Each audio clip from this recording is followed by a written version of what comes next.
নমস্কাৰ study and learn Assam YouTube চেনেললৈ আপোনাক সকলোকে স্বাগতম জনাইছোঁ।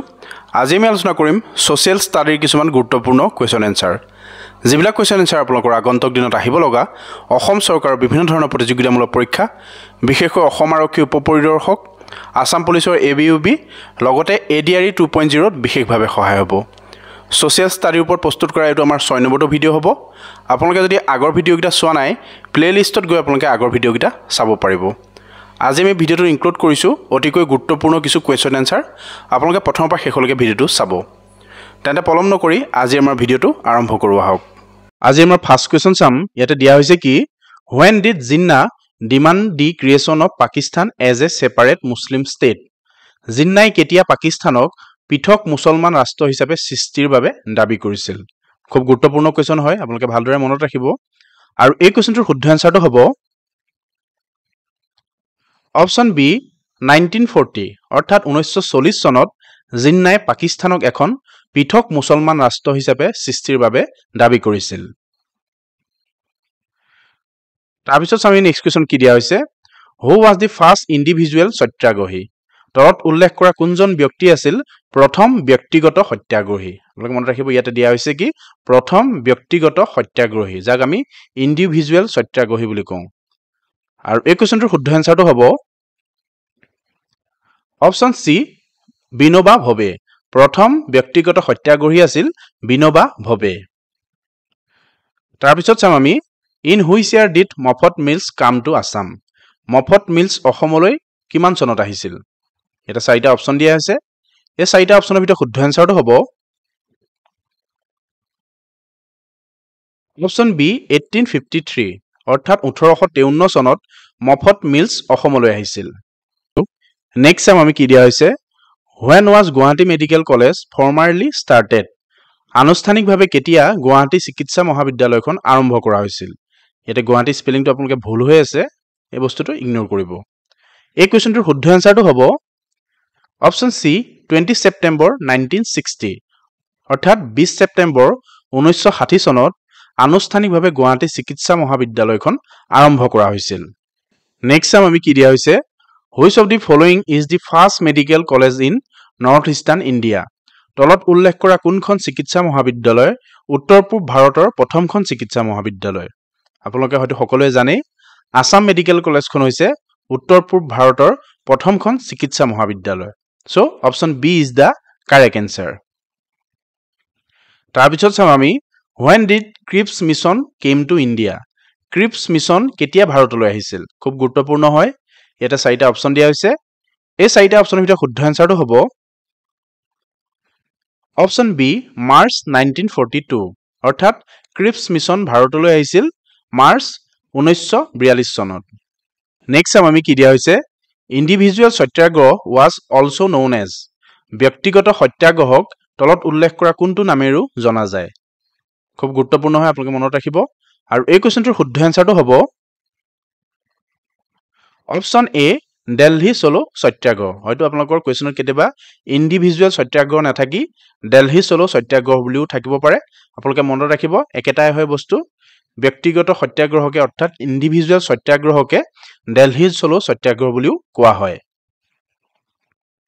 তাৰপিছত চাম আমি who led the revolt of 1857 in Assam? 1857 চনৰ অসমত বিদ্ৰোহৰ কোনে নেতৃত্ব লৈছিল? খুব গুৰুত্বপূৰ্ণ হয়, আমি সকলোৱে জানো। আৰু এই কুৱেশ্যনটোৰ শুদ্ধ এনচাৰটো হ'ব অপশ্যন বি মণিৰাম দেৱান। 1857 চনত যি বিদ্ৰোহ হৈছিল, সেই বিদ্ৰোহৰ অসমত নেতৃত্ব লৈছিল মণিৰাম দেৱানে। তাৰপিছত চাম আমি হু এনাউন্স দি কমিউনেল এৱাৰ্ড? সাম্প্ৰদায়িক বঁটা কোনে ঘোষণা কৰিছিল?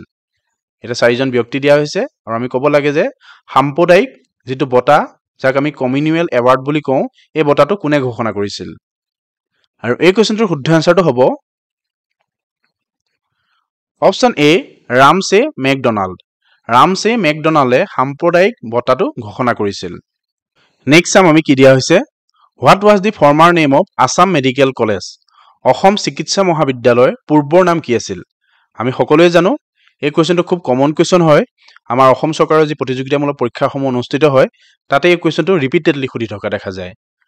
আৰু আমি সকলোৱে জানো অসম চিকিৎসা মহাবিদ্যালয় পূৰ্বৰ নাম আছিল Berry White School of Medicine so option B is the correct answer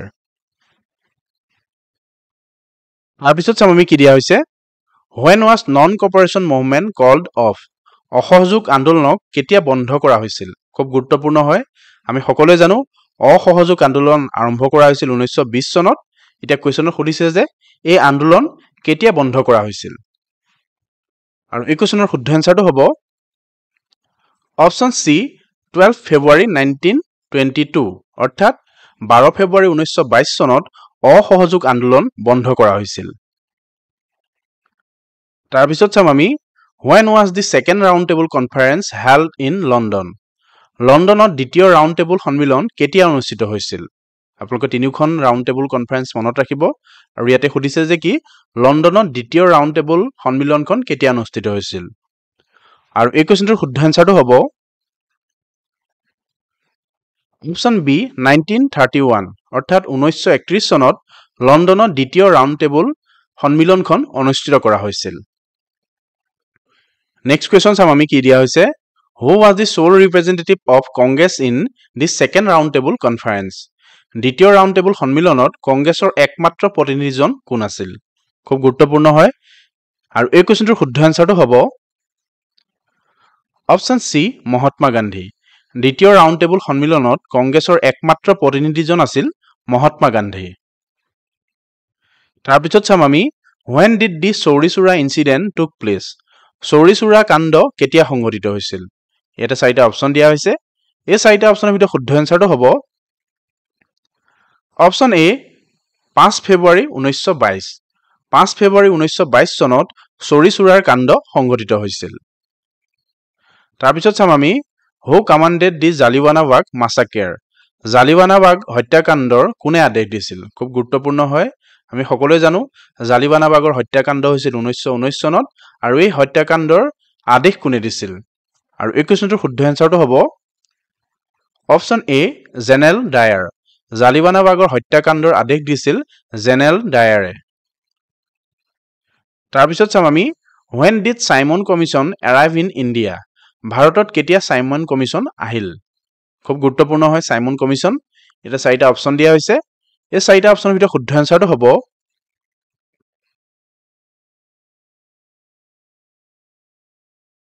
option D 1928 অৰ্থাৎ 1928 চনত ভাৰতত সাইমন কমিশন আহিছিল তাৰপিছত চাম আমি Congress started the individual satyagraha in the year of কংগ্ৰেছে ব্যক্তিগত সত্যাগ্ৰহ কিমান চনত আৰম্ভ কৰিছিল এটা চাৰিটা অপশন দিয়া হৈছে এই চাৰিটা অপশনৰ ভিতৰত শুদ্ধ এনসাৰটো হ'ব অপশন সি 1940 অৰ্থাৎ 1940 চনত কংগ্ৰেছে ব্যক্তিগত সত্যাগ্ৰহ আৰম্ভ কৰিছিল তাৰপিছত চাম আমি হু ইন্ট্ৰডিউস সাবসিডিয়াৰী এলায়েন্স পলিসি খুব গুৰুত্বপূৰ্ণ হয় আপোনালোকে মনত ৰাখিব সাবসিডিয়াৰী এলায়েন্স পলিসি কোনে সহযোগী মিত্ৰতা নীতি প্ৰৱৰ্তন কৰিছিল এটা চাৰিটা অপশন দিয়া হৈছে আৰু এই চাৰিটা অপশনৰ ভিতৰত শুদ্ধ এনসাৰটো হ'ব অপশন এ লৰ্ড ৱেলছলিয়ে সাবসিডিয়াৰী যেটো এলায়েন্স পলিসি আছিল সেই পলিসিটো প্ৰৱৰ্তন কৰিছিল তাৰপিছত চাম আমি দি 1857 revolt started from which place 1857 চনৰ বিদ্ৰোহ কোন ঠাইৰ পৰা আৰম্ভ কৰা হৈছিল খুব গুৰুত্বপূৰ্ণ আৰু কমন কোৱেশ্চন হয় আৰু এই কোৱেশ্চনটোৰ শুদ্ধ এনসাৰটো হ'ব অপশন এ মিৰোট 1857 চনৰ বিদ্ৰোহ মিৰোটৰ পৰা আৰম্ভ কৰা হৈছিল তাৰপিছত চাম আমি when did British government ban poppy cultivation in ফুলগুৰিত ব্ৰিটিছ চৰকাৰে কেতিয়া পপি খেতি নিষেধ কৰিছিল খুব গুৰুত্বপূৰ্ণ হয় আপোনালোকে মনত ৰাখিব আৰু এই কোৱেশ্চনটোৰ শুদ্ধ এনসাৰটো হ'ব অপশন বি 1861 1861 চনত ফুলগুৰিত ব্ৰিটিছ চৰকাৰে পপি খেতি নিষেধাজ্ঞা জাৰি কৰিছিল অৰ্থাৎ পপি খেতি কৰাত নিষেধাজ্ঞা তেখেতলোকে জাৰি কৰিছিল তাৰপিছত চাম আমি খুব easy question Phulaguri is situated in এই কোৱেশ্চনটো আমি আপোনালোকলৈ আগবঢ়াইছো আপোনালোকে কমেন্ট কৰি জনাব যে ফুলগুৰি ঠাইখন তলত উল্লেখ কৰা কোন জায়গাত অৱস্থিত ধন্যবাদ ইমানলৈকে আপোনালোকে আমাৰ ভিডিঅটো চোৱাৰ বাবে আপোনালোক সকলোকে অশেষ ধন্যবাদ থাকিল আগন্তুক দিনত আমাৰ গুৰুত্বপূৰ্ণ ভিডিঅ'বোৰ পাবৰ বাবে আমাৰ চেনেলটো ছাবস্ক্ৰাইব কৰি ৰাখিব আৰু আজি ভিডিঅ'ৰ পৰা যদি আপোনালোকৰ অকমান হলো হেল্প হৈছে বুলি ভাবিছে তেন্তে লগৰ বন্ধু বান্ধৱীৰ লগত ভিডিঅ'টো শ্বেয়াৰ কৰিব